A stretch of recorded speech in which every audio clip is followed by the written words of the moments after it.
Welcome to Films and Stuff with your hosts, Pete Mitchell and Ethan Hunt. Hi, everybody. Welcome back to the Films and Stuff podcast. I am Ethan, joined by most valuable Pete. Hey, Pete, how are you today? I am great. How are you? Everything is good. It is the weekly stream or skip episode. I introduce the episode. You give the rules, usually in 15 seconds or less, but take your time and explain to our new listeners what exactly we are all about here. Absolutely. Ethan and I have prepared a list of TV shows and movies for each other to watch. Every week we watch at least 2 episodes of a randomly selected show, and based on that, we determine if that show or movie is worthy of being streamed or skipped. Could not have said it better myself. We are in, can I say a funk? Bit of a funk or a downturn, yeah. Yeah, we have not had great luck with the shows that we've chosen for each other, primarily because we are digging deep. We're not choosing, kind of the House of the Dragon, the stuff that we watch on a regular basis. We're choosing new stuff. Yeah, and that's kind of the whole point of this, right? We go out of our way to find shows that are maybe a little niche, not mainstream, because otherwise, how are we supposed to find the diamonds in the rough? Exactly right. So, have we found a diamond in the rough this week, Pete? What did you have? What did I assign to you? I had a show on AMC Plus called Dark Winds. I don't remember this. Tell me what it's about. So Dark Winds is set in Southern America. South America? Yeah, got it. No, sorry. Latin America or like Texas? Southern United States in New Mexico. All right. It's set in the 1970s on basically a Native American reservation. Oh. The show is, let me tell you how the first episode opens, and then you can tell me what you think, all right? Okay. The opening scene features a bank heist from an armored car where the escape vehicle is a helicopter. What? That sounds like a very well-planned heist. It is an incredibly well-planned heist. And so the show opens with what we would expect a good show to do, which is it's got that hook, right? Because it's a great action sequence. It's a great mystery. We don't know what happens. And then, of course, as you'd expect, there's a double cross. One of the guys who is a part of the heist gets killed by the other heist members. So you're just like, oh, it's like a double or a triple cross. It was pretty good. You're in. You love a good heist and you love a good double cross. I love a good heist as it is. So, but the show immediately settles in about a double homicide, unrelated, that happens on the reservation in New Mexico. And the tribal police are called in because they're the ones who have jurisdiction. Normal police officers and the FBI don't have jurisdiction. They do have to work with the FBI because it's a potential homicide. So for homicides, the FBI are allowed to work on reservations, but for regular crime, I don't want to make it sound like that, but for non-homicides, FBI and state police and other police departments do not have jurisdiction on reservations or on Native American land. Okay. The first episode really settles in to show that there are a lot of problems between the quote-unquote whites and Native Americans. Okay. Right? And of course, this is set in the 70s, so it's not super surprising. You would expect issues of racism. You would expect issues of jurisdictional conflict. Even today, you expect jurisdictional conflict. That's not a big thing, right? But anyway, the natives have to work with the FBI because they have access to the labs, they have access to better technology, etc. So there's kind of like a deal made, which is the FBI will help out on the homicides if the natives help out with the bank heist, because the helicopter flew into the reservation, and because it's not a homicide on reservation land, the FBI can't investigate it. Oh, The homicide that did happen during the bank heist happened outside of the reservation, so the FBI got is it. called in. Then what happens is a new officer from out of town comes in to work with the tribal police. Like he's this Native American guy Yeah. and he's the new deputy.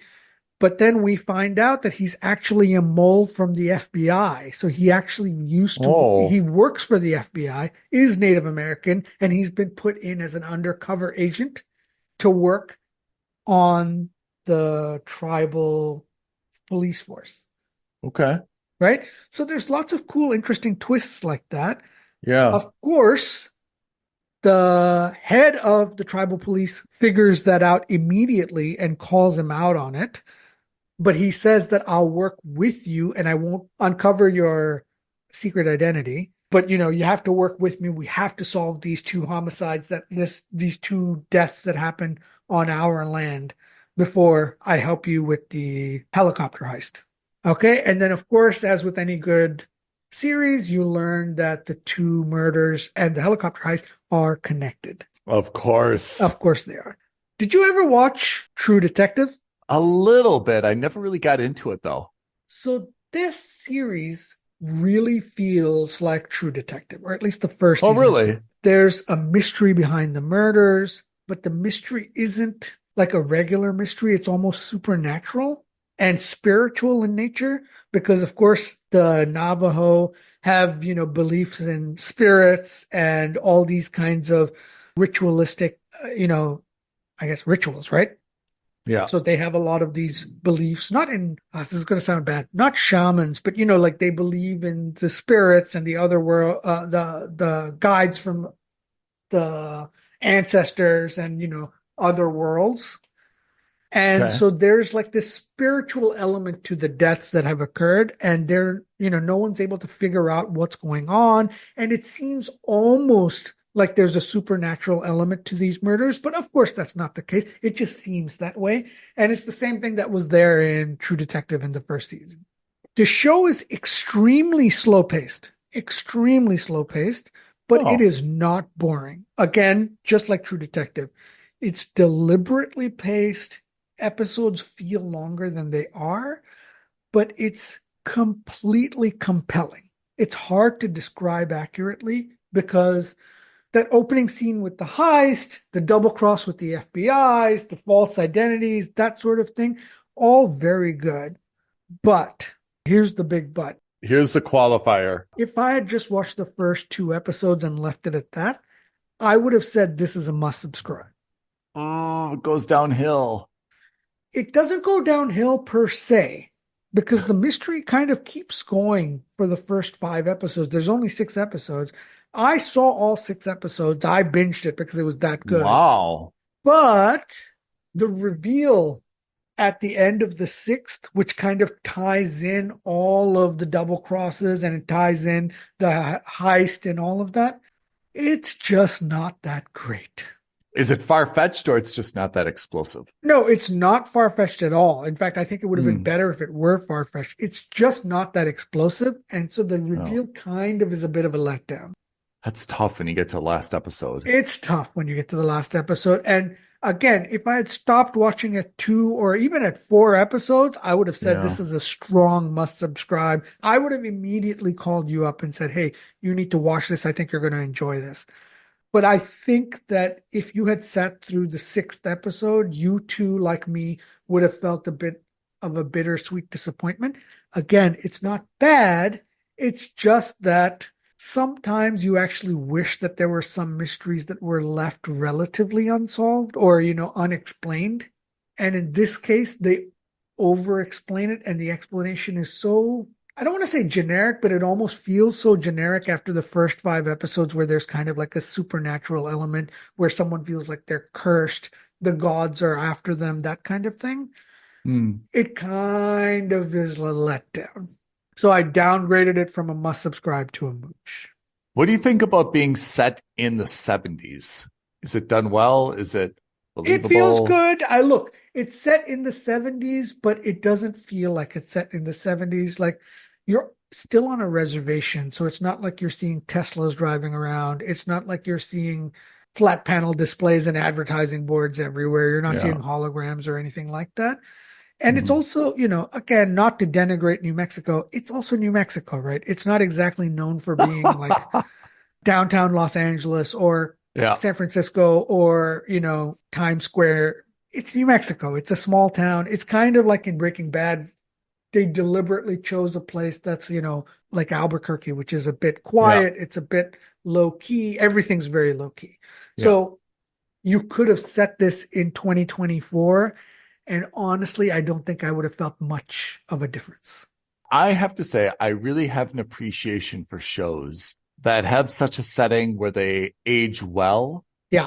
And you don't feel like, oh man, like it's all iPhone texting, right? And like that's like we've seen those shows, right? And they're so heavy on texting and technology that if you catch it like 2 years later, it's like, oh my God, is that an Totally iPhone outdated. 12? Exactly. Like, is that a BlackBerry? Like it's better when technology doesn't come into it. And if you don't see the show right away, it's okay. You're not really missing anything, you know? Or I like those shows. So based on your recommendation, I went and saw Counterpart.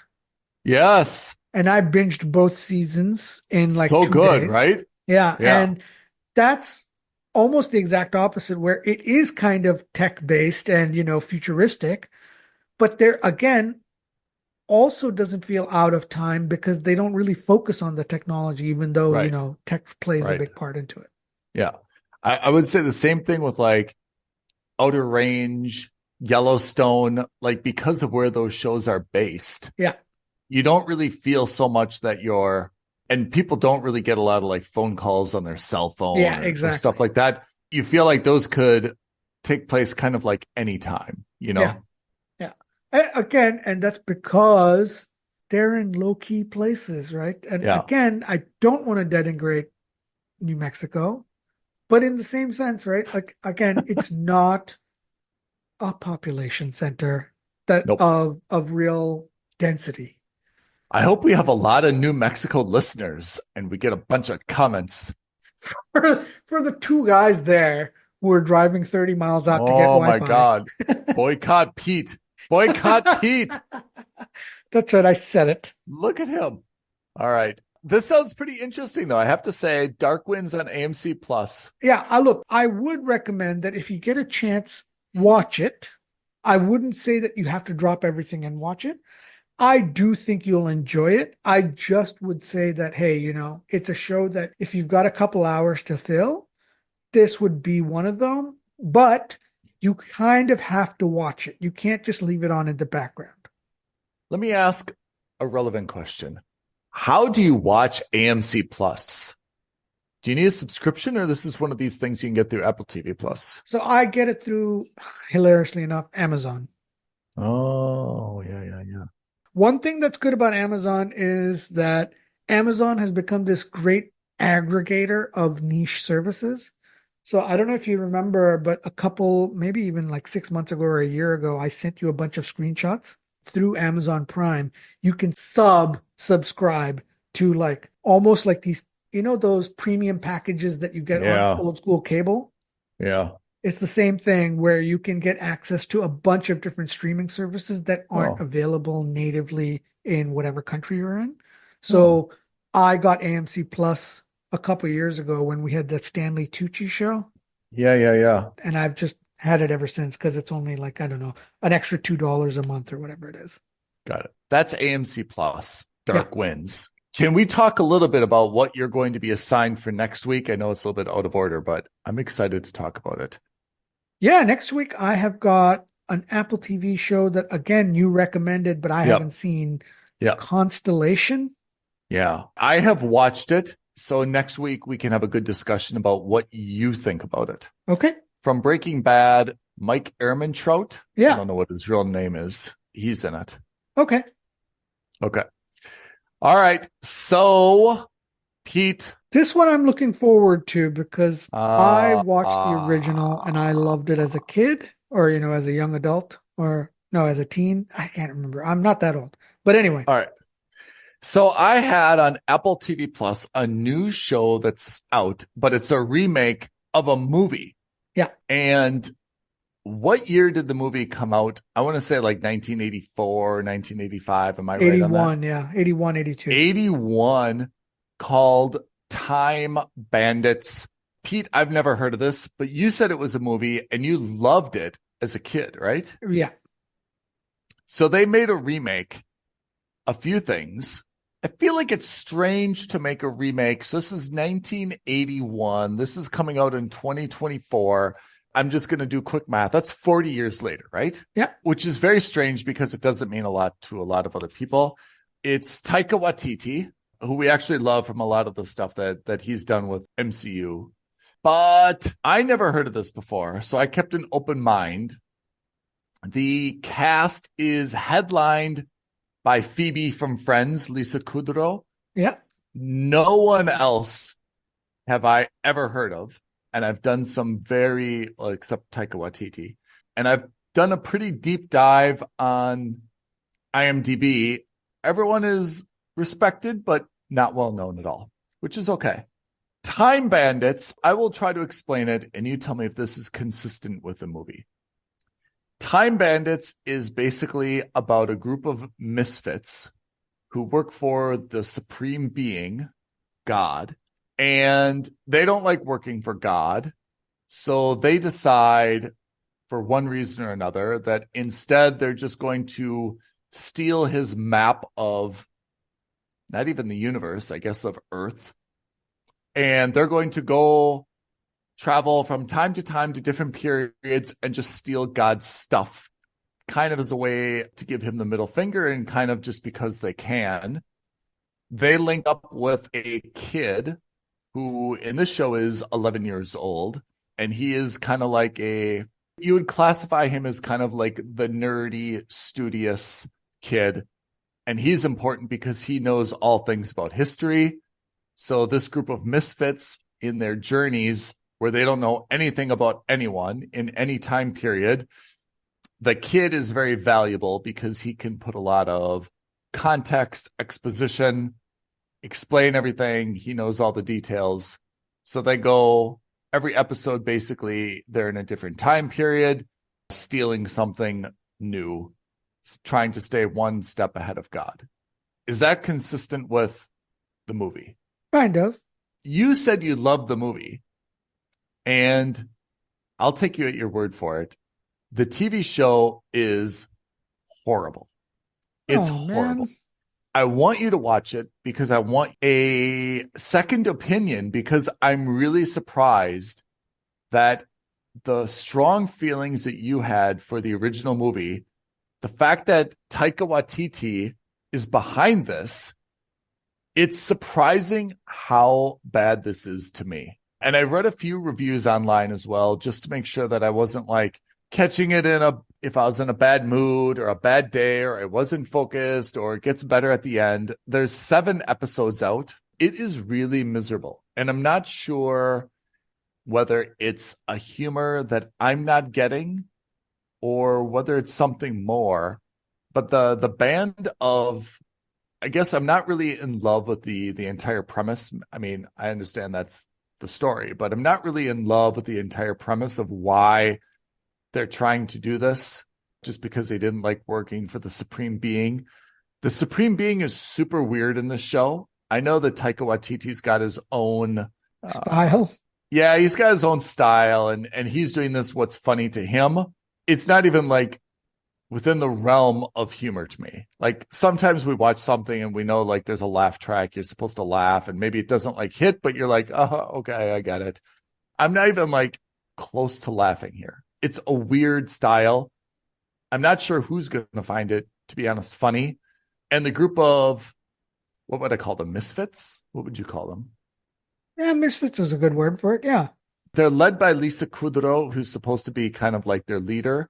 This is falling really, really flat. And it's falling flat because they're all so stupid.